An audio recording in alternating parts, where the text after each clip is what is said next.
At American Trends, we only talk about what your social media is trending, so let's get right back to it. Remember, our poll question tonight, should the Iran nuclear deal be canceled? Please go vote. We want your responses. We'll announce them at the end of the program. Here to give us more insight into the deception of the American people by President Obama and Ben Rhodes, his assistant, is Dr. Herb London. Dr. London is the president of the London Center for Policy Research and co-author of the new book, The Encyclopedia of Militant Islam. Welcome to the show, Dr. London. Great pleasure to be with you tonight. Terrific to have you. So we talked about this a few times in the show already, Dr. London.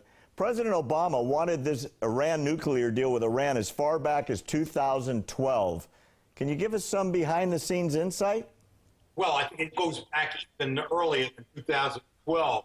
The president thought about this as a potential legacy, and also because there was a belief in this administration that the stabilizing influence in the Middle East would be Iran. The president also thought about this as his legacy, and so he was willing to engage in any deception in order to make sure that this legacy, of course, was achieved. And in fact, Ben Rhodes made it happen.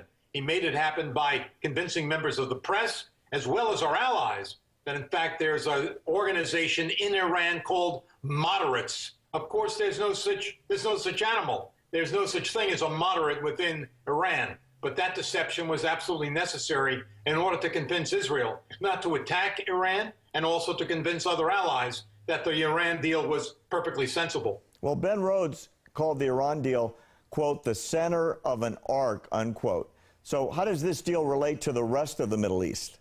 Well, it relates to the rest of the Middle East because, in fact, the Iran deal was designed in large part to create some sort of balance between the Sunni forces and the Shia forces, the Iran deal being obviously a tilt to Shia. What it means, in effect, is that now the Sunni groups will have to put together some sort of counterweight to deal with the Iranian empire. And there is an Iranian empire brought about in large part by the role that the Obama administration has played. All you have to do is look at Damascus and look at Sana'a and look at Baghdad, and you already see the signs of the empire that's emerged. Plus the fact the United States is providing $150 billion of sanction relief for Iran in an economy that's roughly $8 billion in its entirety. So you get a sense that this administration was thinking very seriously about the role that Iran would play in the Middle East, and this is one dimension of it. All right, but to think that this government would engage in this kind of bogus activity to deceive the members of the press in the United States, as well as our allies, is really quite remarkable. Well, let's talk about that in American history. Let's talk about that. This is an expression of postmodernism. So Ben Rhodes does an in-depth interview with the New York Times. He basically pukes out a confession that he deliberately deceived the American public and the press. Why did the president and Ben Rhodes deliberately deceive the American people on this deal? Well, they deliberately deceived the American people in large part because the president saw this as his legacy. He wanted to see this as the final moment for the Obama administration, the great accomplishment of the Obama administration, rather than bringing about peace through some sort of warlike behavior. He would argue we did it through negotiation.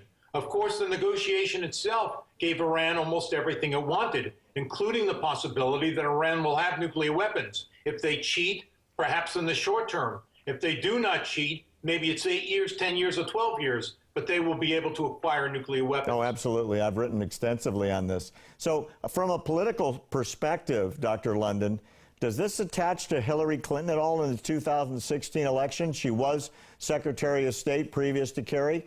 Is this going to be part of her legacy that she has to defend in the upcoming presidential?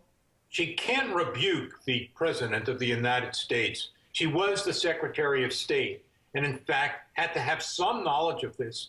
And of course, the negotiations that took place with Israel and other nations during the course of these deliberations with the P5+1 clearly suggested that the United States was engaged in this activity because they believe that there is moderation within Iran, that they kind of winked and said, oh, I know you may not be happy with the facile description of this agreement, but by and large, there are really reasonable people within Iran who will conduct themselves properly and in the end will bring about some sort of peaceful resolution in that part of the world. Yeah, not true in my opinion. So not true at all. Now we see Iran threatening to close the Straits of Hormuz to U.S. traffic. They're clearly not our friend. In fact, those are the actions and the threats of an enemy, wouldn't you say? Well, the clearest sign of this, the clearest manifestation of Iranian ambitions was when an American vessel lost its way in the Gulf of Hormuz. And if a friendly nation were to see that vessel, they'd say, turn around, move 3 miles in the other direction, and you'll be back on course.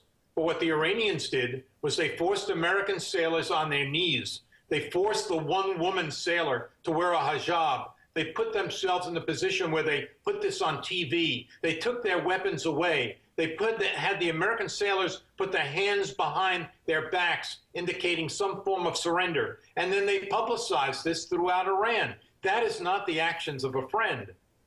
Right. I couldn't agree more. It was humiliation of the American sailors without precedent, actually, in a non-wartime situation. So if we get a Republican president, which in this case would be Donald Trump, is there a path out of this morass? Is there a way out of this deal? Well, I think that one of the things that would have to be done, first thing, is the repudiation of the deal. Again, Donald Trump's views vary so significantly from day to day. I'm not entirely clear about where he stands, although he did say that the Iran deal is a terrible deal for the United States. Undoing the activities of the Obama administration in the Middle East will be very complicated. President Sisi of Egypt, who I've met with a couple of times, said very clearly, I love America, but America doesn't love me. We've got to reproduce the confidence that once existed between the United States and our allies in that part of the world. The same is true in Israel.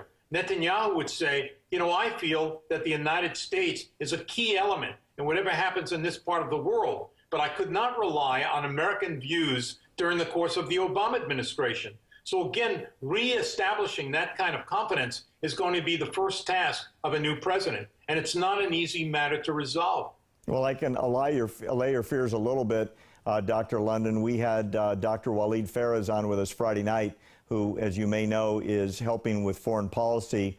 He's one of my senior advisors, so I know Walid quite well. Yeah, and he is a friend as well, and he explained to us that one of the first things that would happen under a Trump administration is a very strong reattachment of the previous friendships with Jordan, with Qatar, with Egypt and other Sunni states, including Saudi Arabia, to remind them that we are friends, and especially a very big hug to Israel. So there will be a realignment in the Middle East, according to Dr. Faraz. Look, I very much appreciate his comments. I'm a great admirer of Walid. I know him quite well. But one of the difficulties is the suspicion that exists in the countries that you mentioned.